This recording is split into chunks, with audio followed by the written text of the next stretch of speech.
laughing. That's why I make this training funny. Because ultimately, if you're laughing at something, there's kind of like that ha that kind of comes. It actually releases energy. And crying is also really good. Did you know that cortisol gets released in your tears? So it isn't like swimming around in your body doing damage. It actually gets released in your tears, which is kind of cool. So crying is good, but all of these things are about how we breathe. Laughing and crying has a similar breath. Have you noticed that? Like ha ha ha, because it all starts with the breath. So whenever any advice that you get given about well-being, someone's going to tell you about mindfulness. As soon as they do, punch them.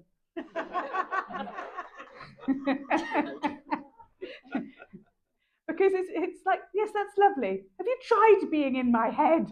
That's insane. I'm not going to spend a lot of time concentrating on a daffodil. Are you crazy? This is mad. I've got too many things to think about. So mindfulness does work, but the main thing that works about mindfulness is the change in the breath. It's actually breathing. So if you spend a lot of time trying to clear your head, you're going to really struggle with it. But actually, if you change how you breathe, then your brain changes itself.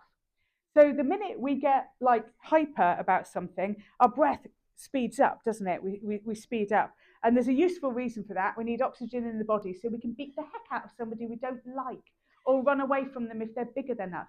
That's a fact. So we're putting oxygen into the body, and there's all sorts of things as well that happens in your digestive system as well, about where nutrients get sent when we're stressed as well. So what we want to do is get to a point where we are changing our breathing, because the minute we are stressed, we go into the amygdala fight or flight part of the brain. We go into, I've got to fix this. I've got to fix it or kill it or do something else with it. They call it the 5 Fs. And one of them is fork,